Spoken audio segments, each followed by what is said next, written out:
right. Comedian Don Jameson. You'll be seeing him real soon. But before we bring on Marky Ramone, I have a classic clip from 1978 out of the archives of Bay Productions of I Wanna Be Sedated. So, control room, roll it.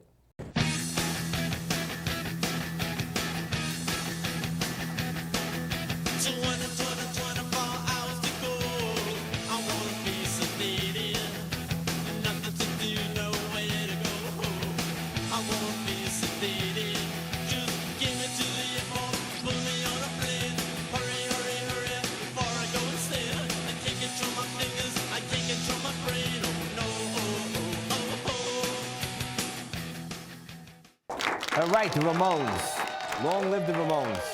All right, as I said, he's a Rock and Roll Hall of Famer, a Grammy Award winner. He's a Lifetime Achievement Award winner from the legendary punk rock band, the Ramones. Let's give it up for Marky Ramone.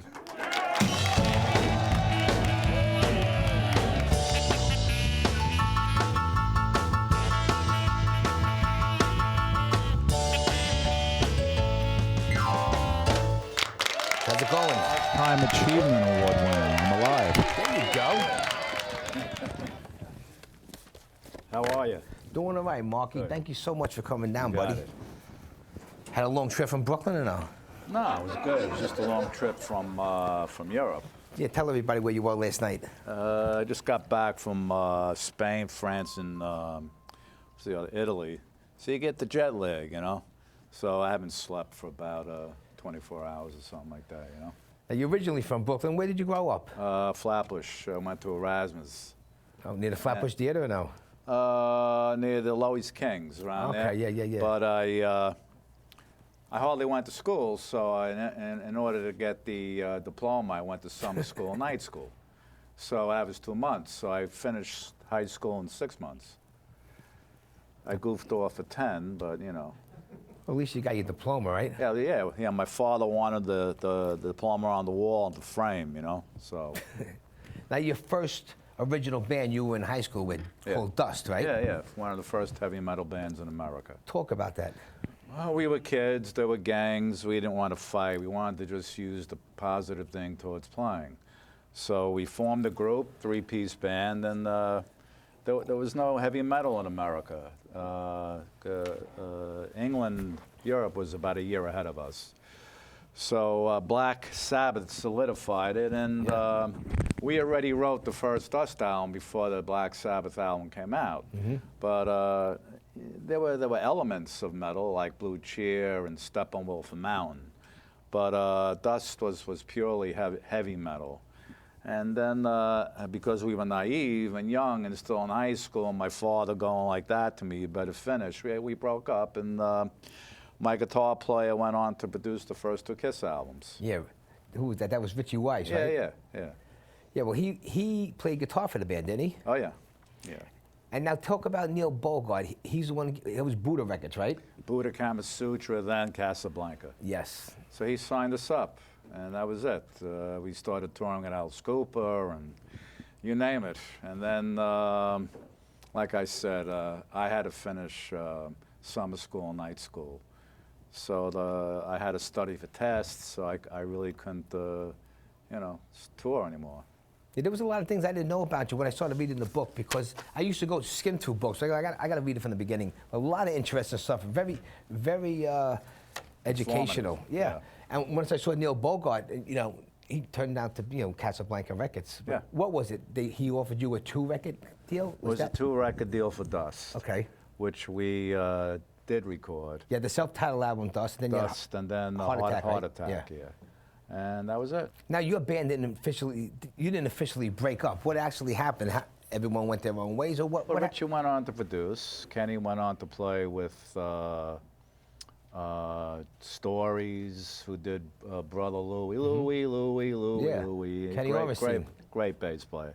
He played with Bob Dylan, Billy Idol, Joan Jett, and he and I mastered the Dust tapes and reissued them. Now, a lot of the stories I was reading in the book were CBGBs, like anybody who turned out to be huge years later, from like the Stones and David Bowie and John Lennon, just that popped in and out of there, right? Yeah, well, they were curious. It started in '74. We needed a place to play. So I was with another band at the time, but you had the Ramones, you had Blondie, Talking Heads, Television. And I was, in '76, I started playing with Richard Hell. We did the Blank Generation album.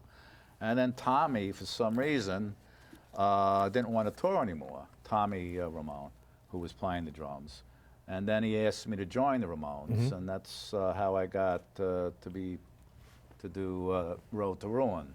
First song I recorded with them was I Want to Be Sedated. That was the first song? Yeah. Did you think it was going to be the biggest hit of the Ramones' career? That and Blitzkrieg Bop, I had no idea. You know, when you're in a band and you're at that age, you just want to play. You're not really thinking, will this be a hit, or is it going to be as big as it wasn't when it came out.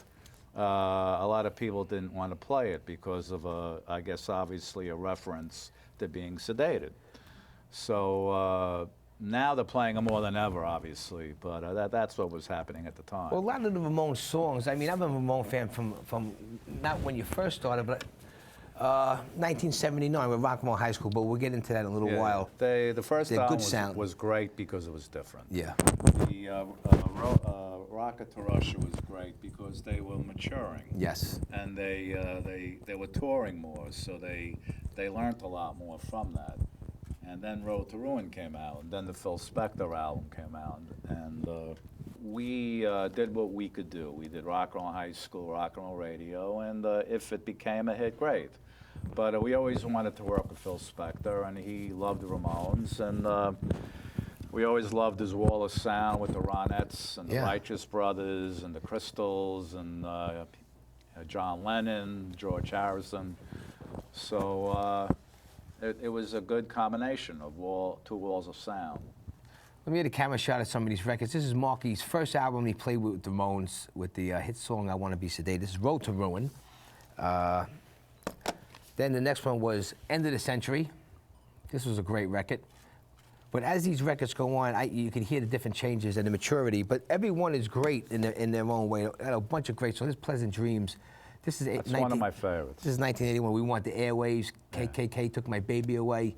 Excellent. Yeah. And then the last one here, I can't pronounce it. What is it? Subterranean Jungle. I didn't like it. I didn't like the production. This was towards the end that I really couldn't care for too much, but these I love. These are great. And then the first three albums, of course. Yeah, definitely. But these are excellent. And I don't think after that, they never could be something like this. These are masterpieces. Well, you know, you do 8 albums, 7 albums, and then you eventually, you know, there's a time. You know what I mean? Some albums aren't as good as others. Some are. Now let me go back for a minute, and then we'll get back to where we were with some of the bands that you were playing. Now, who's this this guy? When I checked it out, it was called Wayne Country and the Backstreet. Wayne County. Well, he was the first rock and roll, punk rock, transsexual lead singer. And he was great guy. I don't care what anybody is. Yeah. But that's their business, you know. But great songwriter. He was from Georgia, had a great southern drawl, great writer, and he was a lot of fun to be with. And he would dress up in a very unusual way, which was a lot of sensationalism, and it caused a lot of curiosity. People would come to the shows just to see what Wayne would do. And you know, in the book, which I described what he did, so you have to get the book to read it. No, it's excellent. Because you really can't describe it in person. It would take a while, you know. Now, also a piece of nostalgia that like a lot of people wouldn't know, that was in our trivia question. In 1972, you auditioned for the New York Dolls, right? Yeah. Now, is it true that your drummer was too good for the band, that they didn't want you? Well, I was friends with Johnny Thunders. The thing was, we were born on the same day, July 15th. Wow, I didn't know that. So, yeah, you know, they asked me to come down with Jerry Nolan, and I just finished playing with Dust. Very intricate, very 5/4 time signatures. There was a lot of triplet drum rolls, quadruples, double stroke rolls, you name it. The Dolls were 4/4 straight ahead. So when I started playing with them, I was inserting all these outrageous drum fills which weren't needed. Yeah. Then I realized that the most important thing to do is to play for what the song needs, not to step on anybody. Yeah. So I was stepping on them, and then they picked Jerry, which was okay. Jerry Nolan, yeah. Yeah, good Right. guy. That's cool, some classic. And the other one was that you talked about before, Richard Helm. What was the other part, the Voidoids? Yeah. I couldn't say that. I was like, what is this, Voidoids? Yeah. Yeah. How long did that last for that band? About a year? and a half. Yeah. We did an album for Sire Records, which was the same company as the Ramones. So we were label mates. We did a 5-week tour with the Clash in England. And then when we got back, Richard didn't want to tour anymore. And then I found out about Tommy. And the Blank Generation is a punk anthem. And that's when Tommy approached me. So everything worked out good. There's that saying, in the right place at the right time. That's everything. 100% You know? true. Now, the cult classic film, Rock and Roll High School. Yeah. I dig that show. How many people out there saw that, Rock and Roll High School? I had a crush on PJ Souls. Yeah. So everybody else did. Yeah, a lot of attractive girls in the movie. How was that film in the movie? Were you into it when you did it? Well, it took 6 weeks. I was very surprised that after just doing a Rock and Roll Road to Ruin, we were going to make a movie. So we worked our way towards LA, got into the movie, and you had to sit around all day until they call you part. Yeah. You could do a 5-minute part, but you'd have to hang around for 6-7 hours until they call you.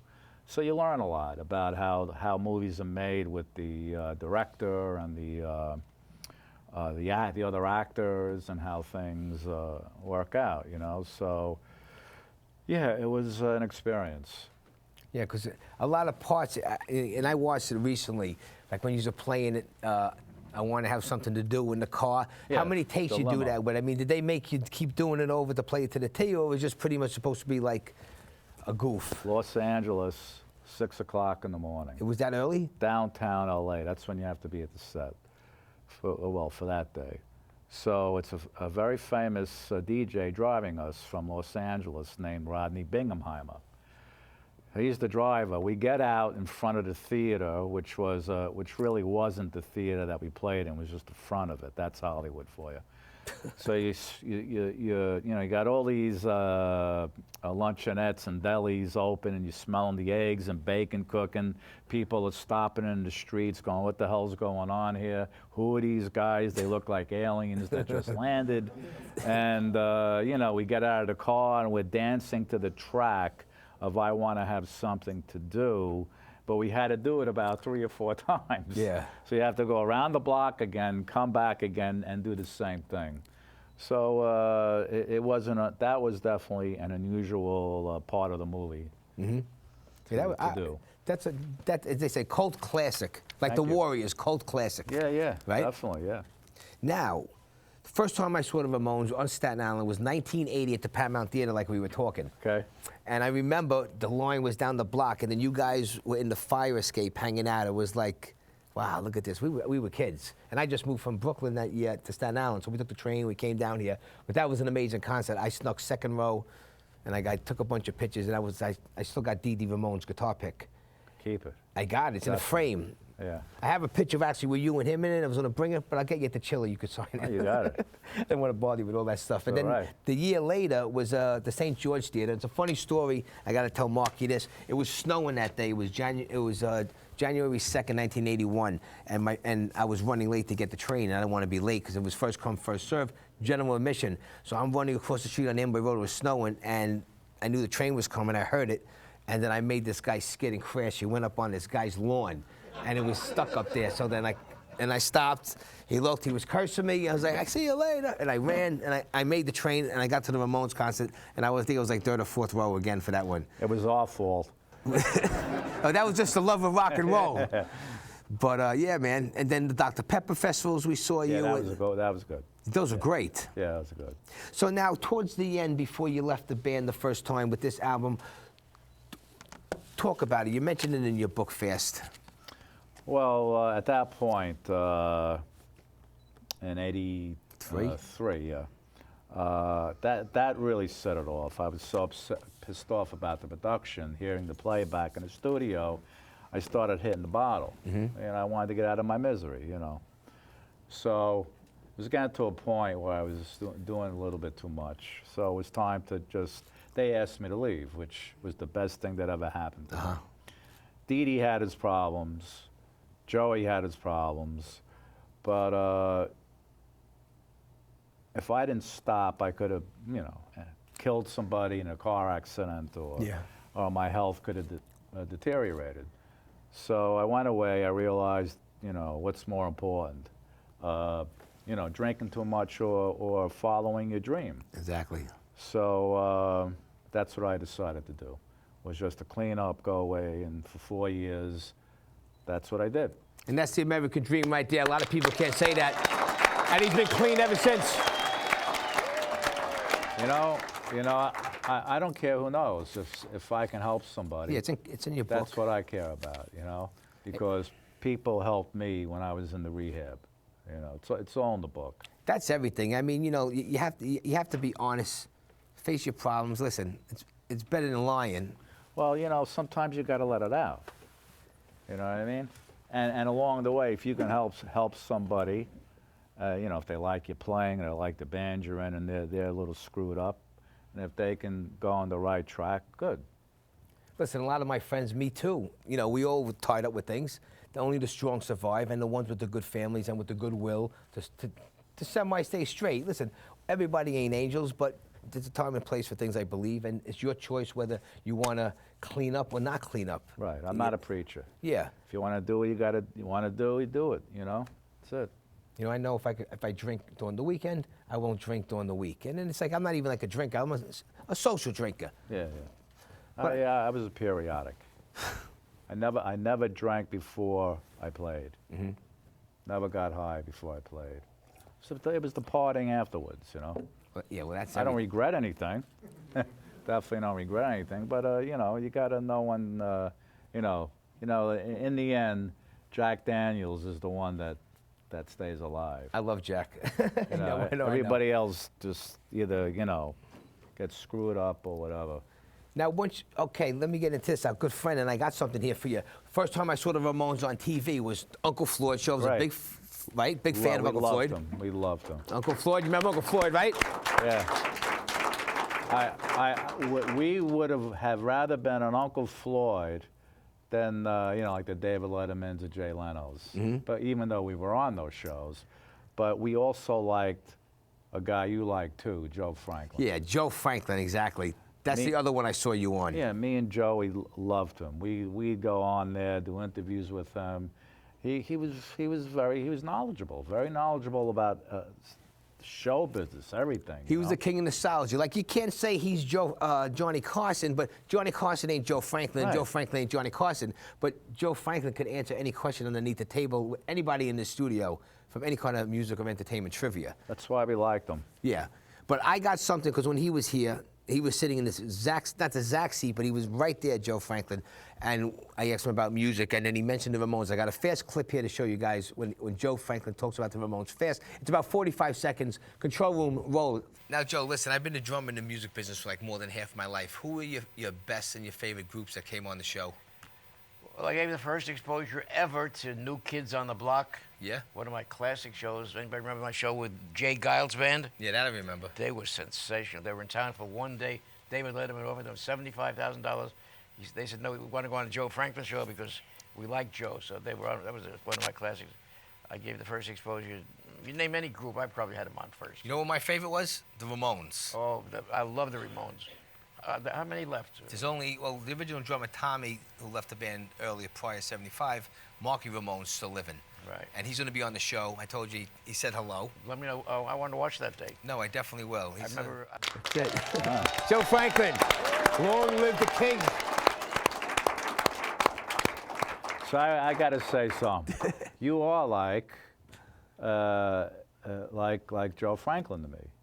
I wish I was as smart as him. I might be better looking. No, I mean, it's great, but I mean... I'm teasing. No. No, I love Joe. I could see you on a major station, on like a 4, or 2, or 7, you know what I mean? I appreciate that. Because you're very East Coast, and we need that. There's not nobody that's East Coast or Italian on late night. We need that, you know? We need you there, and eventually I think that's going to happen. I hope so, Marky. And you know what? I'll miss you. No, listen, you're gonna be right with us. You know what I'm saying? You kidding me? You know, probably have a harder time getting booked. No. I promise you, you know. would be one of my regulars. If I had a couple $1 million behind me, there's a lot of things I could do. I got to do everything here, which is kind of hard. Before I went on, I had anxiety when I'm not supposed to be doing $1 million, that. 15% on the VIG. No, whatever you want. For Just that kidding. plug, you're good. You can tell he's from Brooklyn, a real shyster. The Ramones broke up in 1996. What was the reason for that? Because you guys were all fairly young. Thing is this. It was 22 years. Me and Joey and Johnny were in a Holiday Inn, and it was 94. So we were deciding to retire in 96, but we had to do 2 more years of playing to make last shows. You just don't do one last show. No, you can't. 'Cause you got to do it in different countries around the world. So that's what we had to do. So we thought that after 22 years, me playing 1,700 shows and 10 studio albums, and they were together 6 more years longer than I was in the group, it was time. Yeah. So it was the right time to stop. So we just did what we had to do. Our last show was in Los Angeles. And the last show, it was like, oh, see you later. You know, there really wasn't any, huggy, kissy kind of thing. It was like, see you around, see you back at home, see you later. Yeah. And I went back to the hotel. I didn't party. There were a lot of people that wanted to party. I just went back to my hotel room, ordered 3 pints of Ben and Jerry's, and I stuffed myself. I know, I hear you. You know? That's the next best thing. And the next thing I know, I was on the plane with Joey on the way home back to New York. But that was the reason, because, you want to go out on a high. You want to go out on a high. You don't want to go out not as good as you were. You want to maintain a quality. Well, I know for all us Ramones fans, it was kind of heartbreaking, but I guess that's the right thing to do. You don't want to see a band washed up.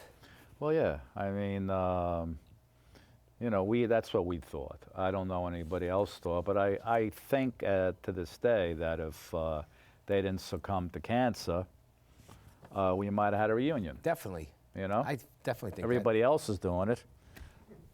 So we probably would have had a reunion.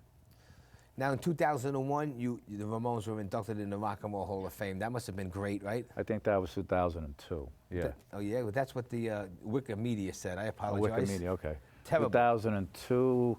Yeah, that was 2002. We was very surprised that they recognized our genre of music. We were the first punk band to be in there. And we were amongst our peers, Elvis, Chuck Berry, the Beatles, the Stones, Hendrix, The Who, the Kinks, all the Motown sound, all those guys, So we were very grateful to have been inducted into the Hall of Fame. Now, what was it? The MTV Music Awards. Bono. That was 2001. Okay. And now Bono from U2 presented you the MTV Lifetime Achievement Award? Yeah. How was that? That was great, right? Yeah, nice guy. He's a big Ramones fan, and we went there, and there was the statue. It was me and John, and it was the bubblehead guy, the gold guy with the flag. And they were a little silly, those statues, right? Yeah, and they're heavy too. It's like a weight. Yeah. But we got that, and we were very honored to get that, and because let's face it, MTV is a big institution, and they cater to music, and they cited us as an influence, But the Grammy, the Lifetime Achievement Grammy, was very cool that we got, I think, 3 years ago. After that, you can't go anywhere else. No, you can't. I mean, it's great. I've been to the mountain, you know what I mean? Now, you put out a lot of different products through the years. The Ramones DVD Raw compilation, and that went certified gold. Yeah. That was like your biggest selling DVD for the Ramones, right? Yeah, I made it. I got that. That's great with all the side homemade footage and all the touring and all. Yeah, I made that. I took 2 cameras around with me for 9, 10 years, and I go all around the world with them. And when you're in the inner circle, you know, you're able to take the videos because they were kind of shy. Yeah. And they knew me, so it was okay. So I caught them in rare moments, and all that is the result that's of, awesome. of Great the DVD stuff. Raw. So yeah, it went gold. I was very proud of that. Now, what about you got a lot of cool stuff going on. Like you got the Marky Ramone's Brooklyn pasta sauce, right? Yep. How's that going for you? Well, it took 6 months to make. My grandfather was a chef at the Copacabana Oh, really? for, I think, 18, 20 years. And I used to watch him as a little boy cook, which was interesting, was creative.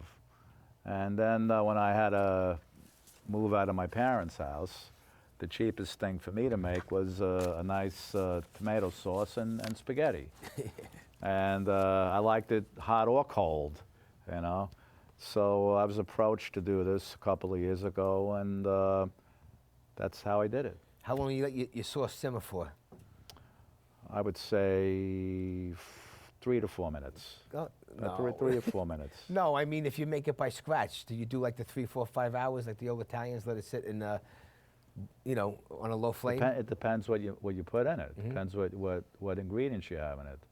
I use pure virgin olive oil, plum tomatoes from Italy, a little bit of basil, just a little bit of sugar, a little bit. And I like to throw in a lot of garlic. This is just me now. No, I hear you. I'll have, because I'm not a vegetarian, I'll have some meatballs, I'll have the sausage, cook them, you know, medium well. But I would chop them up before I throw it into the sauce. Yeah. And it was great. Everybody says, oh, it's so easy to cook sauce, but no, it Nope. ain't easy to cook sauce. You got to have that special touch. You got to be patient with it. You got to know what to put in it. Yeah. I hate an hour sauce when I go to people's house and they cook it for an hour and you get it. It's like soup. Nah, it's like ketchup. Yeah, exactly. You gotta, you know, you gotta make sure that at first it was too much. It was too watery. Then it was too thick. So it takes time. You know, you got to walk away from it. Then you got to come back. You got to walk away from it. So, you know, that was it. But what I like also, the opportunity that was presented to me was to give part of the money to Autism Speaks, which is a charity. And I also got a beer coming out. It's in Europe, but it's going to come here. It's a brown ale. Wine tasters, when they, you know, these guys, they go, you know, they spit it out. That's what I did. It tasted good. I said, okay, you got me. And then the hot sauce. Yeah. Now the beer proceeds, part of the proceeds goes to Musicians Without Borders. Right. So it helps them get instruments or lessons. That's cool. You know, stuff like that. You know. Now talk about your internet radio, Sirius FM satellite show, Marky Ramone's Blitzkrieg. Now that's on Sirius XM. Sirius FM. Who wrote these things? He's fired. I did. That's a radio station that goes out to all the states in the United States. It's in your cars. It's Sirius. What channel is it? Where could people see it? 30 million subscribers. Wow. So I was asked to do a show 10 years ago, just whatever I wanted to play, and I wanted to play punk rock. So it's in its 10th year, and I want to help new bands, and I play old school. I play a lot of the new school, but you know, a lot of bands when they're starting out, they need help. Yeah. So I like to give them a break.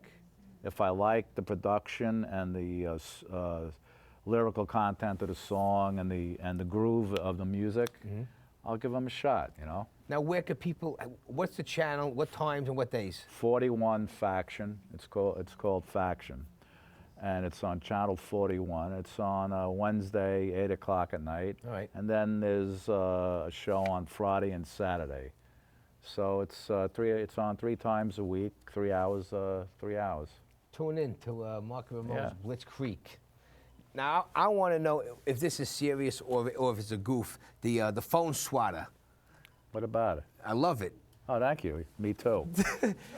Tell her, Marky Ramone has a phone swatter. It's for people who use cell phones at a concert and always stand in the way. So there's a drumstick with a Ramone record on it. Tell them the story. Well, I was at the show once, So there's people in front of you, because the seats were pretty decent, and these guys get up and they're blocking everyone's views. I'm not there to stand there for 2 hours to watch a show. I want to sit in my seat.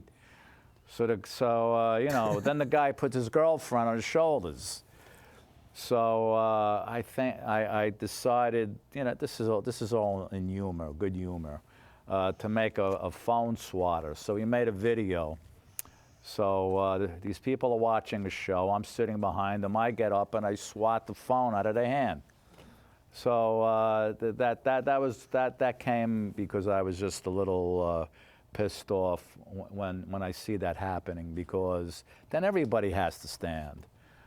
You want to watch a concert, relax, sit down, So and still, when you videotaping through a little phone, how good is the quality really going to be?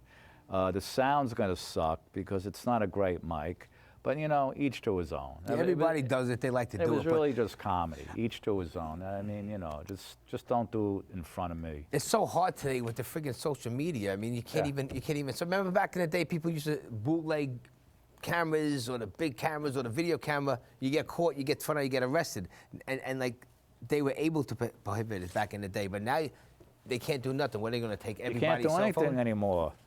You got the cell phone. You're at the airport. A guy's taking photos of you. I went up to the guy. I go, wouldn't it be better if you could be in the photo with me? Yeah. Instead of just me picking my nose, you know what I mean? You know what I'm saying? So, the guy, it's like, it really is like, there's no more privacy. Not a mate. There isn't. It's a shame. But people should, respect that. That should never stop, your privacy. If somebody wants a photo, anytime, autograph anytime. Just don't do it on the sneak. No, it's annoying. Because it's like next thing you know, it's on Instagram, YouTube, and you got your finger up your nose. You know what I mean?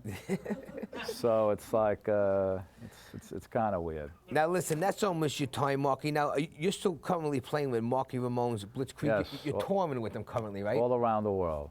I feel the Ramones songs are too good not to be played. Yes. So I'm not going to compete with the Ramones. I try to do originals. I had 30 originals that I put out on 2 albums after the Ramones broke up.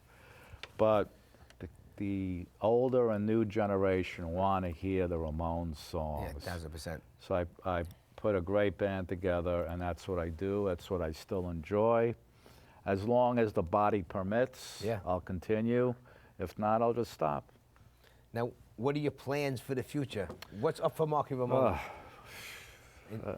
I got to do another book tour because it just came out in paperback. I got to do more radio shows. I have to start an extensive tour in April, and for me, that's enough for now. I would love to hit your bar with you sometime when you go somewhere out of the country. I don't work all the time. I'm with the union. We get laid off from time to time, so I'll keep you posted. Yeah, when you get laid off, come with me. I will. I'll bring I got a cool video camera, whatever you want me to do. We'll have fun. I went through 3 of them. So. Now listen, this is the book right here, Punk Rock Blitz Creek, My Life as a Ramone, author Marky Ramone. I would definitely check it out. It's an awesome book, and I wish you all the best with this, Mark, and many more years on this earth. Marky Ramone. All right, buddy.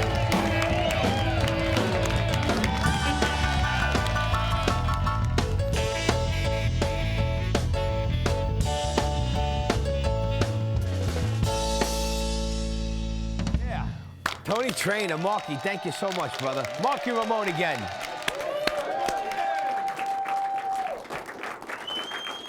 All right. And that's it, guys. This is the time we say goodnight, and I'd like to thank everybody for coming down and sticking around for the long show for our 100th episode. I would like to especially thank Paulie Annucci's Restaurant and Jerry Cigar and Bagels for donating all the food you guys eat. Thank you very much. And for any information or studio audience seating, just log on to johnnyptv.com. So I'm Johnny P. Get us home safe, and good night.